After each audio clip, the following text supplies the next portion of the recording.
Programme block structure में अब हम कुछ फर्दर एग्जांपल देखने की कोशिश करेंगे कि किस तरीके से एरर आते हैं और कौन सी वैल्यूज़ इनपुट हो सकती हैं। अगर वैल्यूज़ को इनपुट करके उनके एरर को फाइंड आउट कर लें और या उसको कंपाइलेशन लेवल पे उसको फिक्स करें या उसको एग्जीक्यूशन लेवल पे फिक्स करें, तो हमारे पास रन टाइम एरर भी आ सकता है, हमारे पास कंपाइलेशन एरर भी आ सकता है।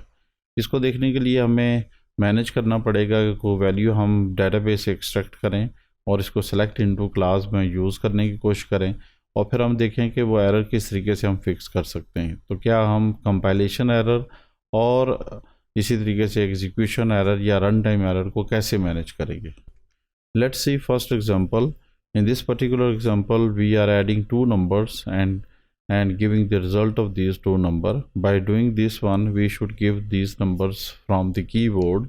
So this means this is an input value. So this is a slightly different example as compared to the fixed values already given in the program. So in this particular case, if we give these values and we say that okay, these values are basically managed just like with the data type kind of thing, then the program will give the error message, and this particular case the error need to be resolved. इसी तरीके से अगर हम वो value सही देते हैं और डाटा टाइप उसकी ठीक शो कर रहे होते हैं तो फिर हमारे पास वो प्रोग्राम सक्सेसफुली एग्जीक्यूट होगा और हमारी जो डिस्प्ले वैल्यू होगी वो एक करेक्ट फॉर्म में होगी। इसी डिस्प्ले वैल्यू को हम करेक्ट फॉर्म में फर्दर वैलिडेट कर सकते हैं, जो कि मैनुअल टेस्टिंग होती है, जिसमें हम देखें कि वाकई हमारी वैल्यू जो है वो 2 नंबर के ऐड होने से ये वैल्यू आ रही है। बाज़ दफ़ा ऐसा भी होता है कि वो एज ए स्ट्रिंग जो है रीड कर रहा होता है और 2 नंबर्स को वो अपेंड भी कर सकता है। तो हमें ये भी देखना होगा कि जो रिज़ल्ट हमारे पास आ रहा है वो वैलिडेटेड रिज़ल्ट है कि नहीं। तो इवेल्यूएशन में भी हमने चेक करना है कि how basically computations are going on, और इसी तरीके से हमने ये भी डिस्कस करना है कि इसको भी चेक करना है कि रिज़ल्ट जो है वो आउटपुट के हिसाब से हमारे पास किस फॉर्म में आ रहा है। तो हम एक डिफरेंट एग्जांपल्स लेते हैं।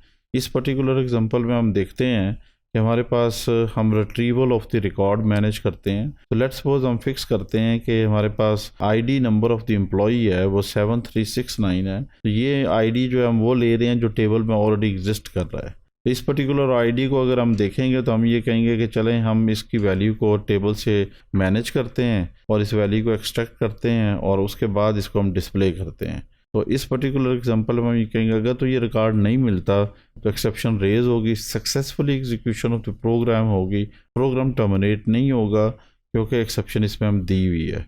इसी तरीके से नो डाटा फाउंड के लिख सकते हैं या अदर एक्सेप्शन लिख सकते हैं।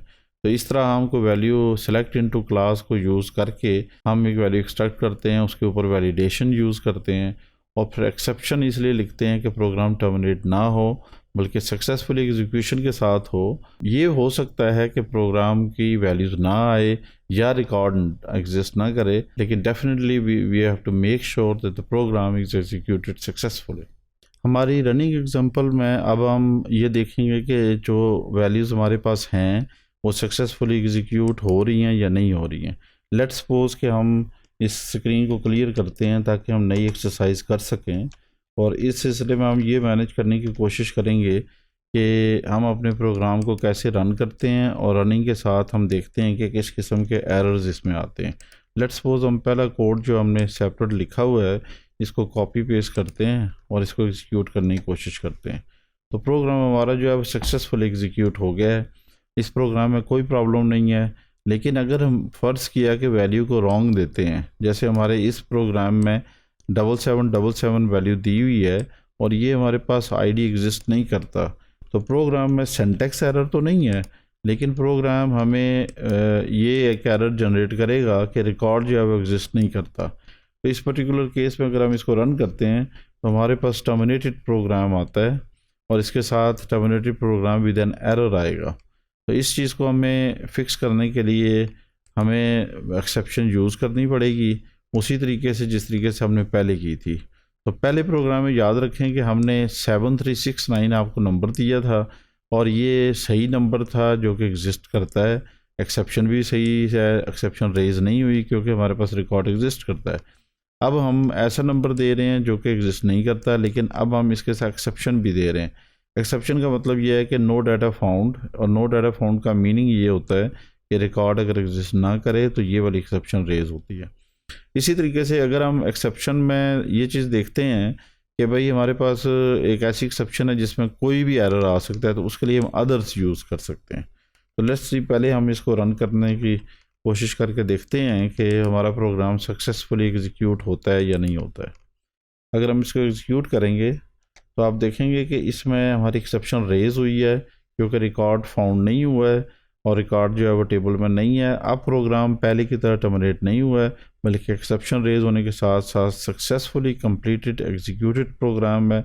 हाँ, ये है कि जो आप मैसेज डिस्प्ले करना चाह रहे हैं वो आपको मिल गया है। इसी तरीके से अगर हम फ़र्ज़ किया कि हम स्टैंडर्ड ओरेकल मैसेज डिस्प्ले करना चाहते हैं तो हम ये लिख सकते हैं SQLERRM। अगर हम इसको यूज़ करने की कोशिश करें तो हमारे पास ओरेकल का एग्जैक्ट मैसेज भी आएगा, और इसको करने से हमें ये होगा कि हमें एग्जैक्ट पता लग जाएगा या हमारा अपना मैसेज उसमें शामिल नहीं होगा। अब आप इसमें ज़रा गौर से देखें कि हमारे पास जो एरर मैसेज आया है वो है 01403 नो डाटा फाउंड। ये ओरेकल का स्टैंडर्ड मैसेज है। इस मैसेज को मैनेज करने के लिए आप इसमें आप एक स्पेस भी डाल दें ताकि आपको एग्जैक्ट इसकी रीडिंग पता लग जाए। तो ये वो नो रिकॉर्ड एग्जिस्ट हमारी तरफ से मैसेज है, और जो मैसेज ओरेकल की तरफ से स्टैंडर्ड मैसेज है वो हम कीवर्ड SQLERRM यूज़ कर सकते हैं, जिससे हमें एग्जैक्ट मैसेज मिल सकता है। तो इस तरीके से हम प्रोग्रामिंग करेंगे, या प्रोग्रामिंग हमें करनी चाहिए कि हम वैल्यूज़ को इस फॉर्म में यूज़ करें और इसको प्रॉपर्ली चेक करेंगे कि प्रोग्राम हमारा कंपाइल के साथ कैसे एरर देता है, रन टाइम पे एरर को हम किस तरीके से मैनेज करते हैं बाय यूजिंग द एक्सेप्शंस।